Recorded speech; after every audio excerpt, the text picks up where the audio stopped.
చేస్తే ఒక మహత్తరమైన ఆశ్చర్యకరమైన ముక్కు మీద వేలేసుకోవలసిన పని జరిగింది. ఏమిటో తెలుసా అండి? అన్నీ బాగానే ఉన్నాయి. హాలాహలం భక్షించాడు కదా పరమశివుడు. ఓ రోజున అడిగాడు ప్రమదగణాలను, విరే ఆ రోజున వాళ్ళు ఏదో చిలుకుతున్నాం, విషం వచ్చిందని వచ్చారు, తాగేశాను, ఇంకా మళ్ళీ పని అయిపోయింది కదా, ఎవరు రారు. ఆయనకి అందుకే ఈశ్వరుడికి ఓ పేరండి అభిషేకంలో, ప్రథమో దైవ్యోభిషక్ అంటారు. అభిషేకం చేసేటప్పుడు సాధారణంగా మనం డాక్టర్ గారి దగ్గరికి వెళ్ళిన వాళ్ళు టోకెన్ పుచ్చుకుని, ఏమండి మీ టర్న్ 9 గంటలకు వస్తుంది, వచ్చే నెల 15వ తారీఖున మీ టర్న్ వస్తుందన్నారు అనుకోండి. ఐవీరావు గారు పుణ్యాత్ముడు ఉన్నారు ఈ ఊళ్ళో, ఆయన దగ్గర టోకెన్ దొరకాలండి. ఓ 20 రోజులు పోయిన తర్వాత ఎప్పుడో టోకెన్ దొరుకుతుంది. ఆ హాస్పిటల్ ఈ హాస్పిటల్ తెల్లవారిన దగ్గర నుంచి వింటారు. టోకెన్ పుచ్చుకున్న ఎవడైనా సరే పక్కన స్టూల్ మీద కూర్చుని, నాకు కడుపు నొప్పిగా ఉందండి, చెవులో పోటుగా ఉందండి, కంట్లో నొప్పిగా ఉందండి, తలకాయ పోటుగా ఉందండి, తిన్నదరగట్లేదండి, అరిగినా కూడా అరగలేదని బెంగ వచ్చేస్తోందండి, ఇలాంటి దిక్కుమాలిన రుగ్మతలు చెప్పేవాడే కానీ సరదాగా వచ్చి ఓ శ్లోకం చెప్పేవాళ్ళు లేడయా అని ఐవీరావు గారు అనొచ్చా? అనరు. ఎందుకనరు? ఎవరు చెప్పరు ఆ శ్లోకాలు ఆయన దగ్గర బాధలే చెప్తారు అంతే. అంతే ప్రథమో దైవ్యోభిషకు ఈశ్వరాంశ.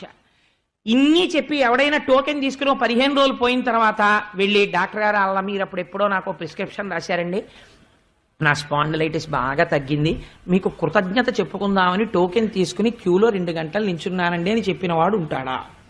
అలా ఉంటే ఐవీరావు గారు ఆశ్చర్యపోతారు. అదేమిటో నాకు థ్యాంక్స్ చెప్పడానికి టోకెన్ ఇచ్చుకుని ఇంకొక గంట రేపు కూర్చున్నాడని. కాబట్టి క్షీరసాగర మతంలో హాలాహలం వస్తేనే శివుడి దగ్గరికి వస్తారు, తర్వాత ఏం జరిగిందో చెప్పడానికి శివుడి దగ్గరికి రారెవరు. అంతే లోకం యొక్క పోకడ. కాబట్టి ఇప్పుడు శివుడు అడిగాడు ప్రమదగణాలను, ఏమైందిరా అసలు క్షీరసాగర మథనం అని. అంటే వాళ్ళు అన్నారు, మీకు ఆశ్చర్యకరమైన విషయం అండి, ఆకరణ మోహిని వచ్చింది, వచ్చి అమృతాన్ని దేవతలకు పంచిపెట్టింది అన్నారు. అంటే ఇప్పుడు ఆయన అన్నాడు మోహిన అన్నాడు. ఎందుకో తెలుసా అండి? ఆయనకు పెద్ద నమ్మకం, వాళ్ళ ఆవిడంత అందమైంది సృష్టిలో లేదు. నిజమే, ఆవిడే అందగత్తె ప్రపంచంలో.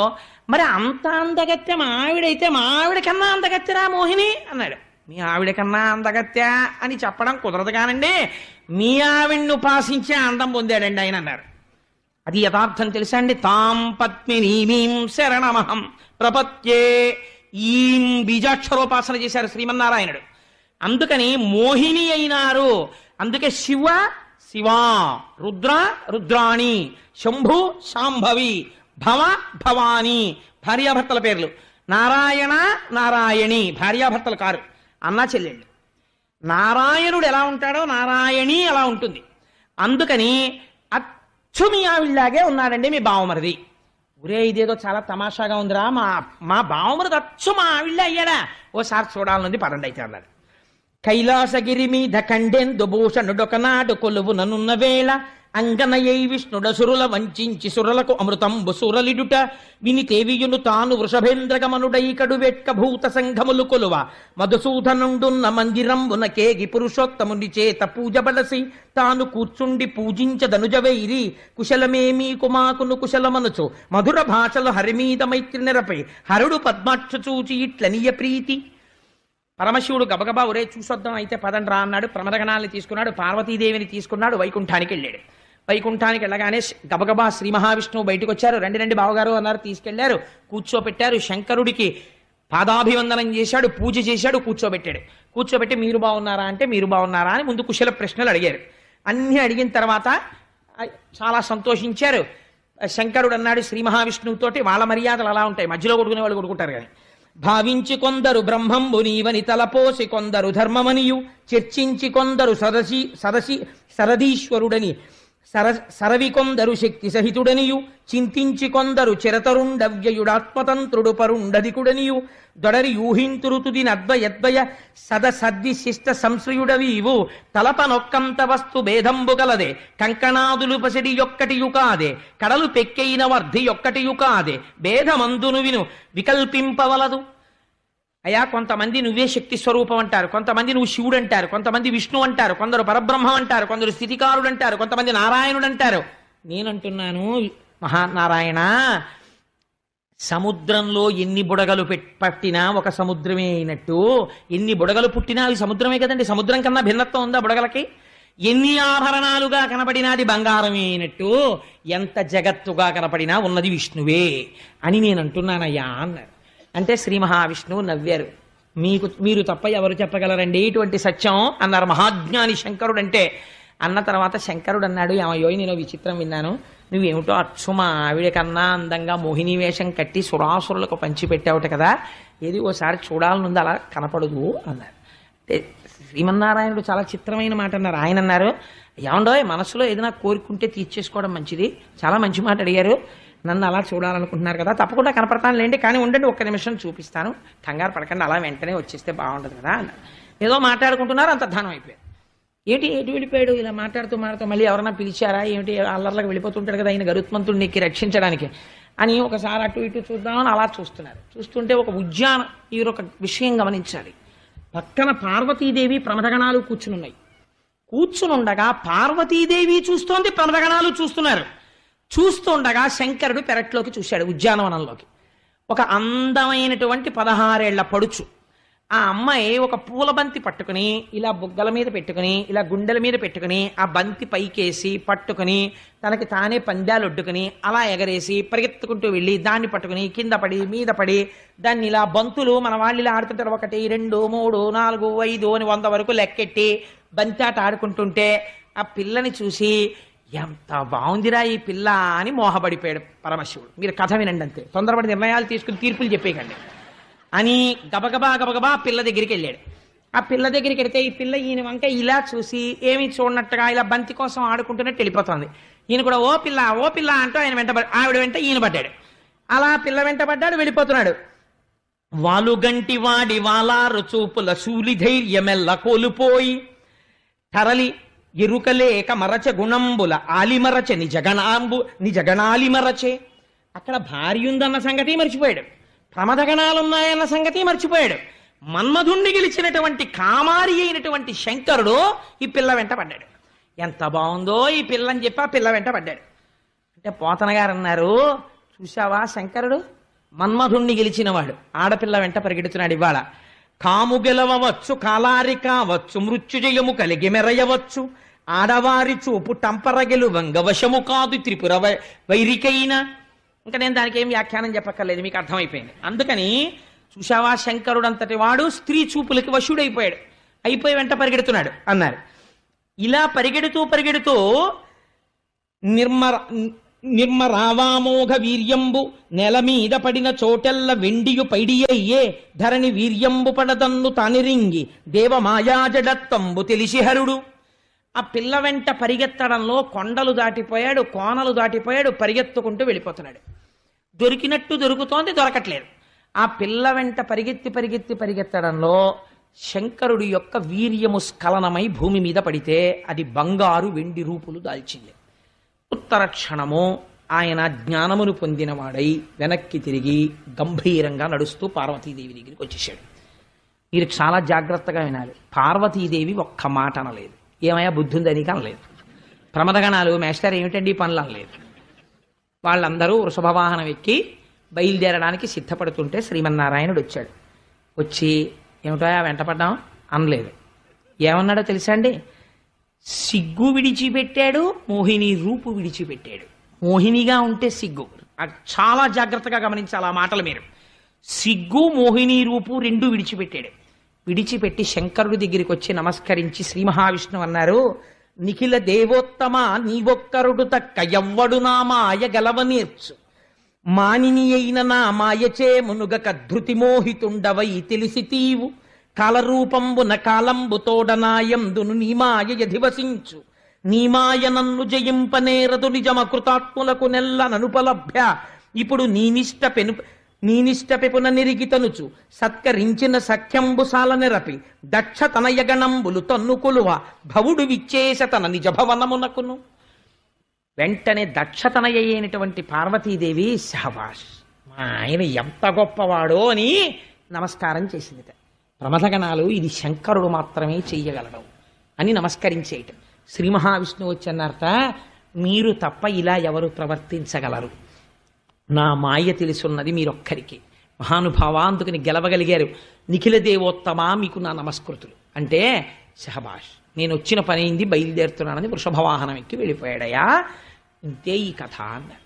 ఇప్పుడు మీరు క్షీరసాగర మథనం చెయ్యాలి, అది అందుకని వెంటనే చెప్తారు, ఇప్పుడు చెయ్యండి క్షీరసాగర మథనం. వెంటనే హాలాహలం పుడుతుంది ముందు. ఎందుకని, మీరు ఇలా మందర పర్వతం దింపి శంకరుడు వెంటబడ్డాట అమ్మాయి వెంటంటే ఆ శంకరుడు వెంటబడ్డాడు పెద్ద మేము గొప్ప ఏంటంటారు. ఆలాహలం పుట్టేసింది.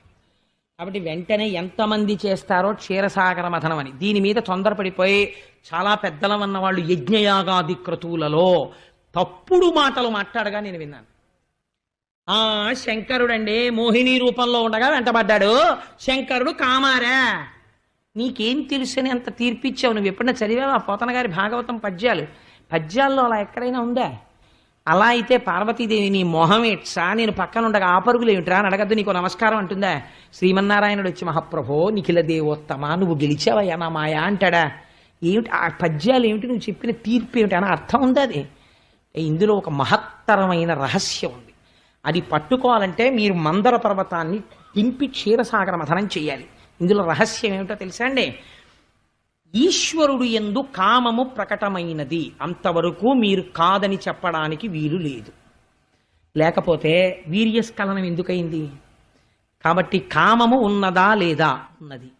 కామమును ఎవరు ద్యోతకము చేశారు? ఈశ్వరుడు యందు. అంటే ఈశ్వరుడి యొక్క కామము సర్వకాలముల యందు పార్వతీదేవి తప్ప మరొకరు ఆయన్ని శివుడిగా కూర్చోపెట్టలేరు. ఎప్పుడు అంతర్ముఖుడై ఉంటాడు. అటువంటి వాణ్ణి బహిర్ముఖుణ్ణి చేసి తండ్రితనం తీసుకురావాలంటే ఒక్క పార్వతీదేవికే సాధ్యమో. ఈ రహస్యాన్ని బయటపెట్టిన వారు ఎవరో తెలుసా అండి? శంకర భగవత్పాదులు సౌందర్యలహరిలో బయటపెట్టారు.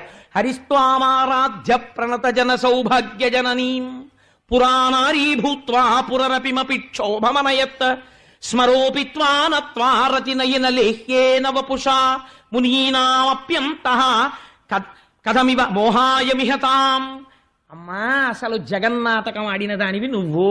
ఎందుకని? ఒక మహత్తరమైనటువంటి మంగళ కార్యము జరగాలి. ఏమిటా మంగళ కార్యము అంటే, నేను ఒక కత్తి పట్టుకుని ఒక ఆయన కాలు కోసేశాను అనుకోండి, నన్ను తీసుకెళ్ళి ఎందుకు వచ్చిన మాటలు అఘాయిత్యం పని చేశాడు అంటారు కదా. నేను కొయ్యకూడదు అలా ఎవరిని, అది పరమదోషం.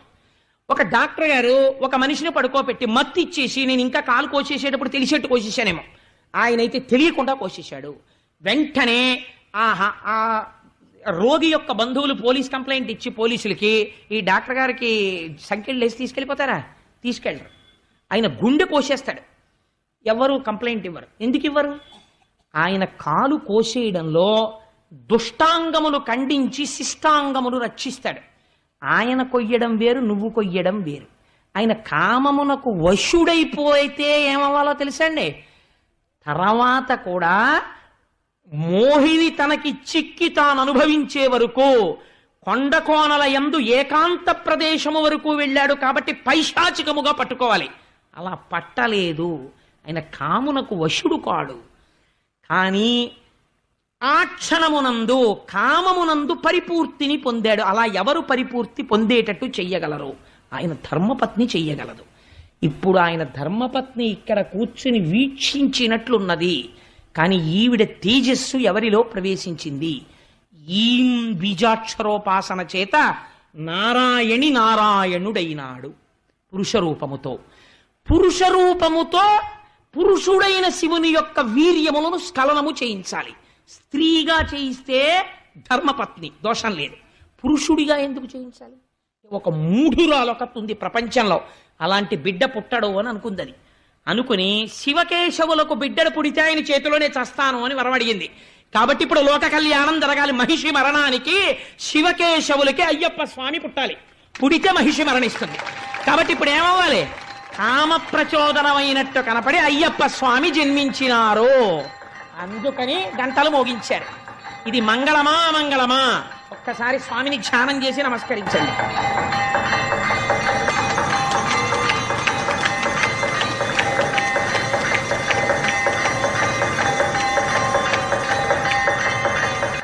మరి మా స్వామి జన్మించారు కదా.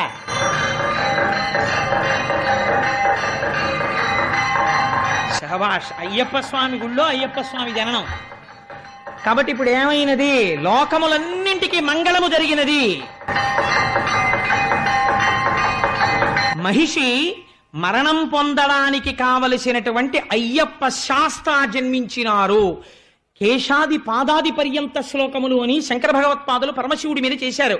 అందులో పరమశివుడికి 3 కుమారులని నిర్ణయించారు. ఒకరు వినాయకుడు, ఒకరు సుబ్రహ్మణ్యుడు, ఒకరు అయ్యప్ప. 3 కొడుకులు. తల్లి ఎవరు? శ్రీమన్నారాయణ. అలా ఎలా కుదురుతుంది? అక్కడే కూర్చుని ఆవిడ తన తేజస్సు నారాయణుణ్ణి నారాయణిగా మార్చి ఈం బీజాక్షరోపాసన చేత పరిపూర్ణమైనటువంటి కామతృప్తిని ఈశ్వరుడు యందు కల్పించినది. ఇది జగత్ కళ్యాణం కోసం ఆయనకి కూడా తెలుసు. అందుకని జగత్ కళ్యాణకారకము కావడానికి కావలసినంత ఫలితము జరిగే వరకు మాత్రమే వెంటపడతాడు తప్ప ఆ తర్వాత ఈ మోహిని రూపమే బాగుంది, పార్వతీదేవికి నోటీస్ ఇస్తాను, డైవర్స్ నోటీస్ అనడం, ఇది శంకరుడి యొక్క స్థితి. ఇది నీకు తెలుసా?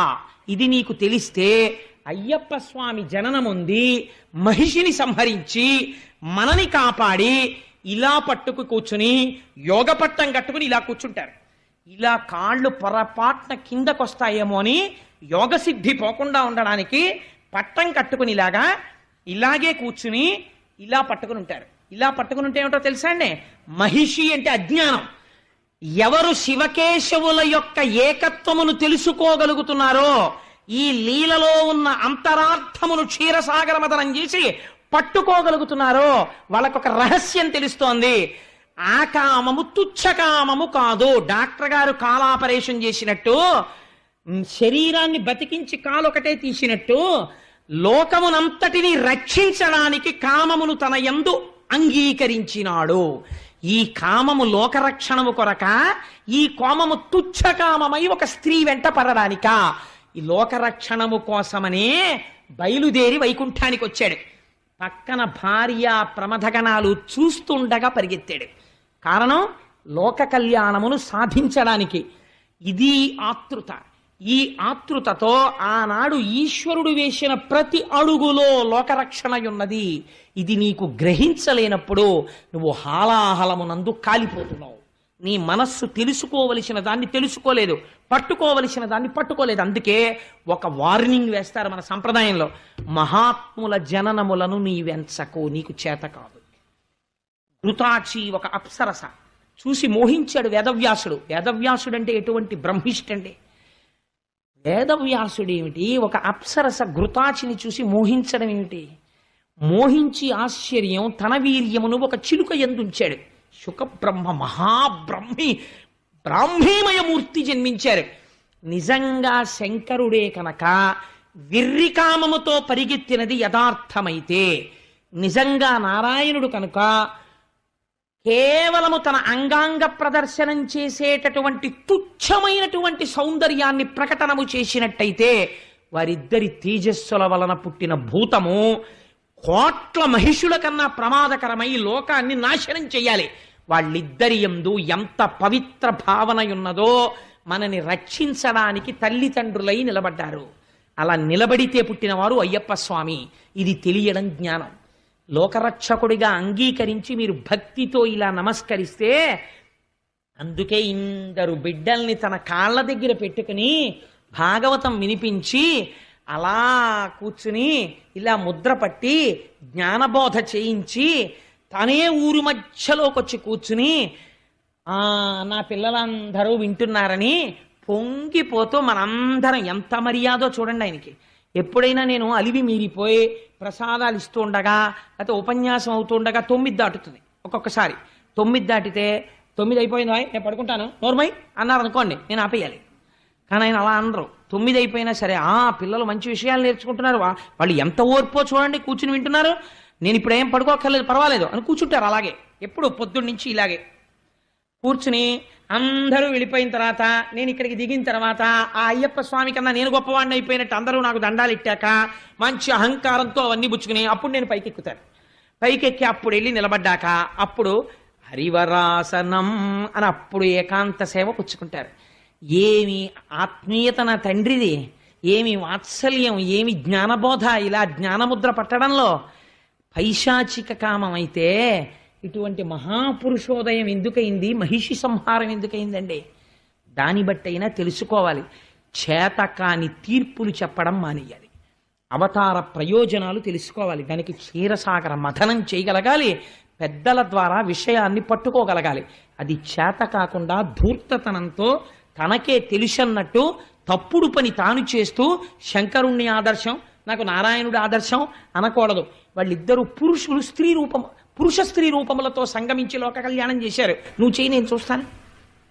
ఎందుకు వచ్చిన చేతకాని మాటలు? కాబట్టి ఇక్కడ క్షీరసాగర మథనము చెయ్యగలిగితే నీకు అమృతమైనటువంటి అయ్యప్ప స్వామి అమృత ఫలంగా దొరికేస్తున్నారు నీకు. ఇవాళ నువ్వు అయ్యప్ప స్వామి దర్శనం చేయకుండా వెళ్ళిపోతే క్షీరసాగర మథనంలో అమృతం అక్కర్లేదని వెళ్ళిపోయినట్టే. కాబట్టి ఇవాళ సభ అయిపోయాక మనందరం ఏం చేయాలి? తప్పకుండా ఇంతమందిని అయ్యప్ప స్వామి దర్శనం చెయ్యాలి. ఎవరు చేశారో వాళ్ళు అమృతం తాగారు, ఎవరు చేయలేదో నేను పూర్తి చేయను. రేపటి రోజున విరాట్ రూపం శ్రీ మహావిష్ణువు వామనమూర్తిగా వస్తారు. నిజంగా సౌందర్యం చూడాలి. ఇలా అడగడం చేత కానివాడు, ఇలా పెట్టడం మాత్రమే తెలుసున్నవాడు ఇలా అడగడానికి వస్తాడు. ఏమి వామనమూర్తో, ఏమి కవితా సౌరభమో పోతన గారు విజృంభించేస్తారు. నిజంగా అలా ఉంటుంది ఆ వామనావతార ఘట్టం. ఇళ్లల్లో ఏవైనా క్రతువులు సరిగ్గా జరిగి ఉండకపోతే వామనావతార ఘట్టాన్ని వింటే సక్రమంగా పూర్తి చేసిన ఫలితాన్ని ఇచ్చేస్తారు. అంత గొప్పది వామనావతార విశేషం. రేపటి రోజున మనం వామనావతారం గురించి చెప్పుకుందాం. శ్రీ ముద్రాంకిత గోవింద గోవింద హరి గోవింద గోకుల నందన గోవింద ధరణీనాయక గోవింద గోవింద హరి గోవింద గోకుల నందన గోవింద దినకర తేజ గోవింద గోవింద హరి గోవింద గోకుల నందన గోవింద పద్మావతి ప్రియ గోవింద గోవింద హరి గోవింద గోకుల నందన గోవింద ప్రసన్నమూర్తి గోవింద గోవింద హరి గోవింద గోకుల నందన గోవింద శంఖ చక్రధర గోవింద గోవింద హరి గోవింద గోకుల నందన గోవింద లక్ష్మీవల్లభ గోవింద గోవింద హరి గోవింద గోకుల నందన గోవింద సహస్రనామ గోవింద గోవింద హరి గోవింద గోకుల నందన గోవింద వారధి బంధన గోవింద గోవింద హరి గోవింద గోకుల నందన గోవింద వెంకటరమణ గోవింద గోవింద హరి గోవింద గోకుల నందన గోవింద నందనందన గోవింద గోవింద హరి గోవింద గోకుల నందన గోవింద శిష్ట పరిపాలక గోవింద గోవింద హరి గోవింద గోకుల నందన గోవింద కష్ట నివారణ గోవింద గోవింద హరి గోవింద గోకుల నందన గోవింద విహితమ విహితం వా సర్వమేత్తక్షమస్వ శివ శివ కరుణాబ్ధే శ్రీ మహాదేవ శంభో సర్వం Shri Umamaheshwara పరబ్రహ్మార్పణమస్తు. If you like this video, hit the like button. For more videos, subscribe to our channel. If you have learned anything from this video, comment down below. Subscribe.